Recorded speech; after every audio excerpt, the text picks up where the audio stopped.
Coach, 1-0 here in the second round of the playoffs, a 42-21 win over Baker. Let's go back to the first half. Your team came out firing like gangbusters, over 400 yards in the first half alone and a 35-point lead at the break. Just talk to us about what went so well for your team in that first half. Well, we had a great week of preparation. I thought our guys were really focused and in tune with the game plan. I think last weekend, in hindsight, helped us from a mental standpoint and a physical standpoint as well, but I thought our guys just really handled the preparation week really well, because even with Thanksgiving, that's a big change.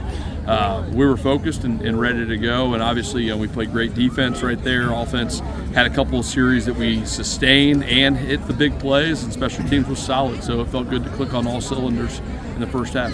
Opening drive, solid all the way down. Darius Neal punches it from 3 yards out. You get the ball back just a couple of minutes later, get into the plus side of the field, and here comes that double pass from Dylan Moore to Jeremy Adams. What did you see in the week leading up to it that made you think that was something you could hit on? Well, they had aggressive safeties, and we felt like it was a situation where that's a tough play to defend because it happens with tempo. So you see a double pass, and it's hard to not take that bait to attack down, but you have to have the right types of safeties to do that. It's a play that we've been working on for about 4 weeks, and sometimes you get in a game where you can call it, sometimes you can't. So it was one of those things that we were a little bit tired of working on it in practice. I told the guys last night in the meeting, I said, we're tired of working on it. We really want to call this, and went out and made a big play on it. So as the first quarter's going along, solid defense all the way around. Baker only puts up just 85 yards in the first half total, but you get late in the first quarter, you're backed up thanks to a nice punt from Baker, and Darius Neal goes 87 yards and really breaks the game open. What did you see on that play that really changed the whole script? Well, it's interesting that they had the boundary defensive end drop right where we ran the ball, and they play their boundary corner in a run force type of technique. So you always have to find ways to block that corner to the boundary when you're playing these guys, and it can't always happen with a receiver because of the technique. So we actually had the tight end going out to the corner, and the defensive end saw that. I think he thought it was a pass route. It ended up opening up the crease for us. I thought our guys up front did a great job of adjusting to a different look,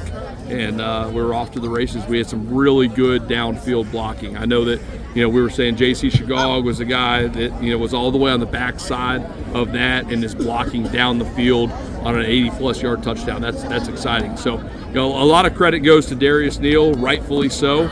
But again, you don't have 80-plus yard runs without the O-line, the tight ends, receiver blocking, and our guys have bought into doing that. You get into the second quarter, and really the beat goes on with your offense. You move down near the 25-yard line of Baker, and Garrett Sloonacre hits Jeremy Adams, an incredible catch down the seam for a touchdown there. Just talk about the athleticism for Jeremy Adams, not only to make that catch, but also on the receiving end of the double pass from Dylan Moore. Yeah, he's a guy that, is terribly athletic. He's a big target. He's got great hands and can adjust to the ball.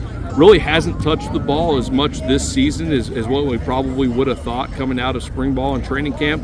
And credit to him that he's still a first-team all-conference guy as a predominant blocker in a lot of ways, which tells you how effective he is. It felt really good to see him get involved in a few different ways and to have those big plays, and we're lucky he's a Tiger. You mentioned J.C. Shagog blocking for Darius Neal's long touchdown run. He gets rewarded later in that second quarter, that 36-yard touchdown pass, seemingly all kinds of space over the middle.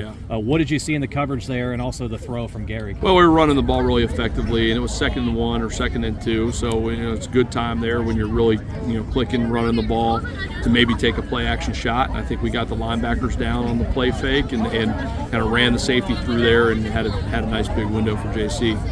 So you go into the second half. Baker starts getting some momentum going. We see Truman Jules guard start to run the ball more, which we didn't see a lot in the first half. They get a couple of touchdowns early, and maybe a little bit of uneasiness here at Toyota Stadium. They get within 35-14.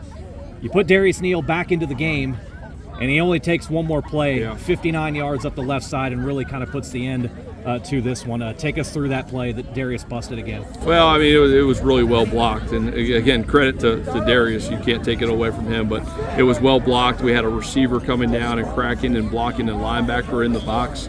So, that gets it started, and then you got the puller on the front side guard. So, a situation where, you got to make sure you don't relax. That human nature coming out of halftime, I think, got to us a little bit. Again, we're playing a really good football team. So just because you're up 35-0 doesn't really take away from the fact that you're playing a conference champion. So you got to keep that in mind in the playoffs. So we wanted to make sure that we can finish the deal better, and that was a great play by our offense. On the defensive side, as Baker's building momentum in the third quarter, they nearly punched one in to get to 21 again. They eventually did, of course, but knock the ball out right at the goal line, get that fumble, get that touchback back, and really seemed to stymie their momentum offensively. What did you see on that play, and how important was that given how well Baker had moved the ball in the third? It was very important. I saw what you saw. It was a great hit, and it was a bang play, and we recovered it at the goal line. It was a huge momentum play, big play by our defense. So now you're going to move on to the quarterfinals next week. As we're talking here just a little bit after the game goes final, you don't know who you're playing as of yet, so we can't really talk about an advanced scouting report, if you will. But immediate thoughts on what you can take from this game, good and also things you can improve on as you get ready for a quarterfinal. I think you get used to that playoff atmosphere. It's a different feel on the sideline when you have, you only dress 57 guys. That's a different type of feel. You have a different type of locker room feel. You get used to that when you're on the road, but not at home. So it's a little bit of an awkward sideline from that standpoint. So I think that's a great experience for us. And there's only 8 teams left. So whoever we play next week, the advanced scouting reporters are going to be really, really good. And we're going to have a big test, and we got to have a great week of preparation.